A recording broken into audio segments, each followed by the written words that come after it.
చూస్ country delight, live better. ఇప్పుడే country delight app ని download చేసుకోండి. ఫుడ్ ఏం తీసుకుంటారు రోజా గారు? ఫుడ్ బాగా ఇష్టంగా తింటా, కొంచెం తిన్నా ఇష్టంగా తింటా. ఇప్పుడైతే కార్తీక మాసంలో ఉన్నాను, ఫుల్ వెజ్, అందుకే. ఓకే, లేకపోతే నాన్ వెజ్ లేకపోతే ఇంట్లో ఎప్పుడు ఉంటుంది నాటుకోడి పులుసు, ఫిష్. ఓకే, సో కానీ మీ అధినాయకుడు మటుకు ఎప్పుడు అదే మెయింటైన్ చేస్తారు. ఏం ఫుడ్ తీసుకుంటారు? ఆయన వచ్చి 2 hours జిమ్ చేస్తారు. 2 hours gym every day. And food కూడా చాలా లిమిటెడ్ గా, అన్ని ఏమంటారు ఆకుకూరలు, ఫ్రూట్స్, వెజిటబుల్స్ అవే ఎక్కువ తింటారు. రైస్ అవి తిన్నారు అందరూ అంతే.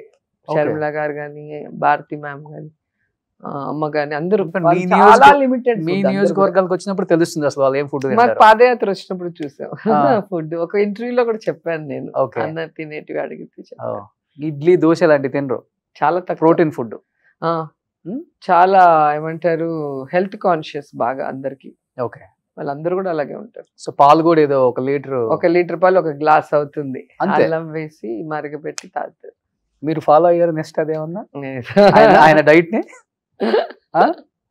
ఫాలో అవట్లే మీరు? ఇంకా నేను బాగా తింటాను, ఫుడ్ ఇష్టం ఫస్ట్ నుంచి కూడా బాగా ఇష్టం. వెంకటేష్ గారు ఇలా చూసేవాళ్ళు, ఇంత పెద్ద క్యారేజ్ వచ్చేది, అందరం కూర్చొని తినేవాళ్ళం. నాతో షూటింగ్ ఉందంటే అందరికి భోజనాలు. అలా ప్రభు గారు, శివాజీ గణేష్ వాళ్ళ అబ్బాయి ఉంటే అందరికి భోజనాలు. అట్లా మేము ఎంజాయ్ చేయడమే కాకుండా ఫుడ్ అందరికి పెడతాం.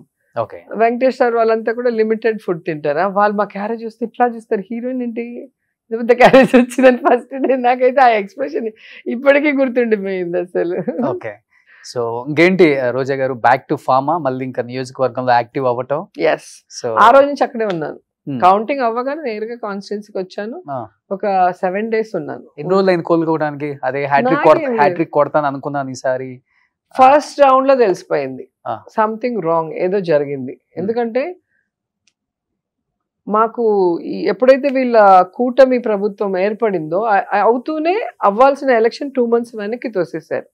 ఈ 2 months వెనక్కి వెళ్ళినప్పుడు ఓవరాల్ గవర్నమెంట్ కంట్రోల్లో వాళ్ళకి తీసుకొని మా తిరుపతి డిస్టిక్ 3 ఎస్పీలు మారిపోయారు, 3 కలెక్టర్స్ మార్చారు. అంటే ఒకరు నేయటము, వాళ్ళకి నచ్చినట్టు చేయకపోతే మళ్ళీ మార్చడం, అట్లా అసలు గందరగోళం అయిపోయింది ఎలక్షన్ అప్పుడే.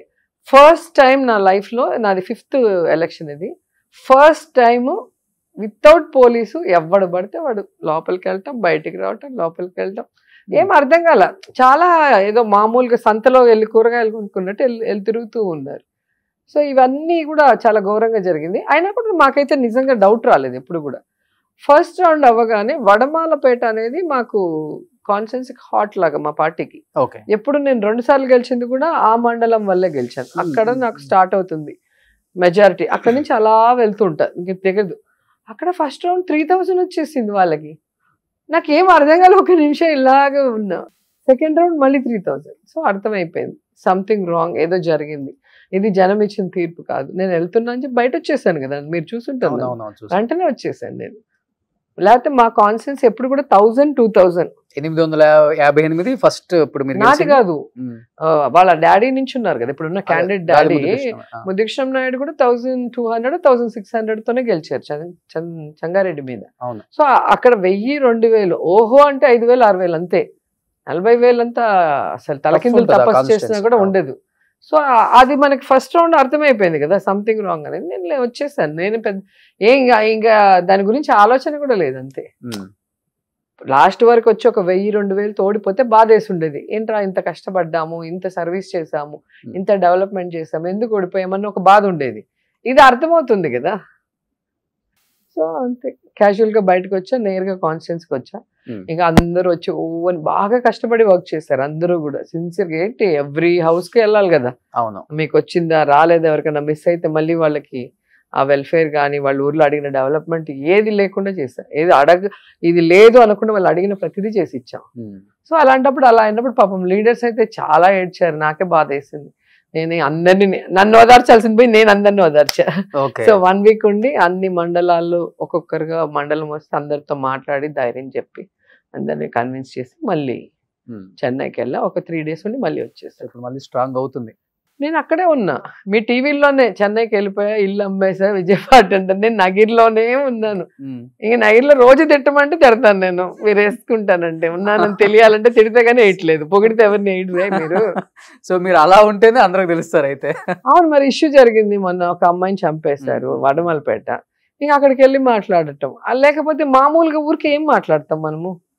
ఇప్పుడు గుడికి వెళ్ళేసి ఏదో వీడియో పంపించలేము, లేదా ఇంట్లో కూర్చొని ఉన్న వీడియో పంపించలేము. లీడర్స్ అందరూ వస్తారు కదా, ఎవ్రీడే మార్నింగ్ టు ఈవినింగ్ వస్తూ ఉంటారు. వాళ్ళు స్కూల్స్లో, కాలేజ్ సీట్స్, లేకపోతే వాళ్ళ హాస్పిటల్లో ఎవరైనా జాయినింగ్ అవ్వాలంటే ఫోన్ చేస్తారు. అవన్నీ మేమే కదా చూసుకోవాలి. నా ఫోన్ డైరెక్ట్ యాక్సెస్, చిన్న కార్యకర్త వరకు ఎవరైనా ఏ టైంలో అయినా నాకు ఫోన్ చేస్తే ఇమీడియట్ నేను వాళ్ళతో మాట్లాడి చేసి.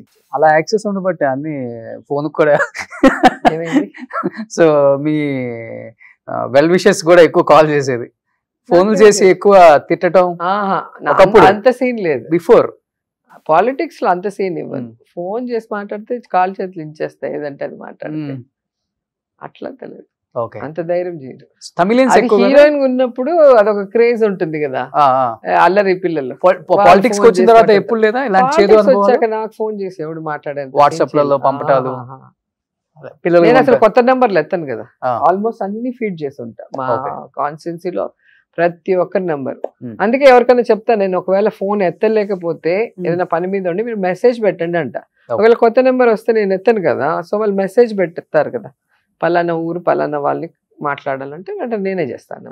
సో ఇప్పుడు అందరికి అలవాటు చేసి. ఇప్పుడు ఎప్పుడైనా జగన్ గారికి చేయాలనుకుంటే మీరు డైరెక్ట్ చేస్తారు, ఫోన్ వాడతారా ఆయన అసలు? అన్నయ్య ఫోన్ వాడరు. అధికారంలో ఉన్నప్పుడు కూడా ఎప్పుడు లేదు, ఏ రోజు కూడా ఫోన్ లేదు. ఆయన ఫోన్ పట్టుకోవడం ఎంతవరకు చూడలేదు. ఎవరు భారతమ్మ కూడా ఫోన్ వాడరు. వాళ్ళ కమ్యూనికేషన్ ఎలా, మన కేఎన్ఆర్ గారు ఉన్నారు కదా, వాళ్ళకి ఫోన్ చేస్తే ఏదైనా అర్జెంట్ విషయం అయితే వాళ్ళు ఇస్తారు ఫోన్. అలాగే భారతమ్మకు కూడా ఒక పిఏ ఉన్నారు, పిఏకి ఫోన్ చేసి మనం ఏం విషయం అని చెప్తే వాళ్ళు చెప్తారు, వెంటనే ఫోన్ లోకి వచ్చేస్తారు. ఇప్పుడు వాళ్ళ అమ్మగారు చేయాలనుకున్నా, ఎవరు చేయాలనుకున్నా వాళ్ళకి చేయాల్సిందే. నెంబరు ఇంట్లో వాళ్ళతోనే ఉంటారు, ఎప్పుడు కూడా పక్కనే ఉంటారు. ఓకే, పక్కనే ఉంటారు, వాళ్ళ దగ్గర ఉంటుంది ఫోన్. కానీ ఫోన్ లేకపోతేనే చాలా సమస్యలు పరిష్కారం దానంతటే అవుతాయి అనిపిస్తుంది ఇప్పుడు చూస్తే. ఫోన్ అందుబాటులో ఉంటే ఎక్స్పెక్టేషన్స్ ఎక్కువ అవుతాయి ఆ స్థాయిలో ఉన్న వాళ్ళకి.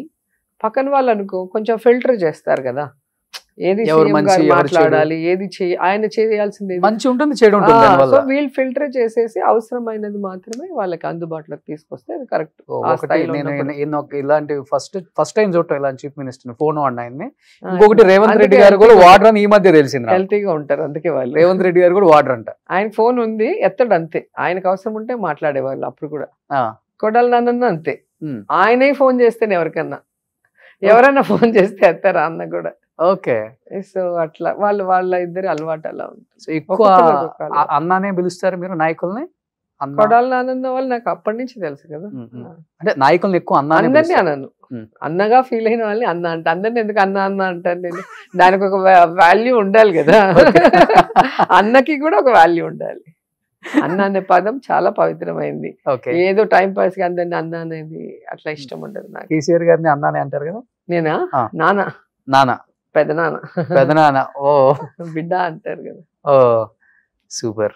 సుమన్ టీవీలో మీ పర్సనల్ అండ్ బిజినెస్ ప్రమోషన్స్ కోసం కింది నెంబర్ కి కాంటాక్ట్ చేయండి.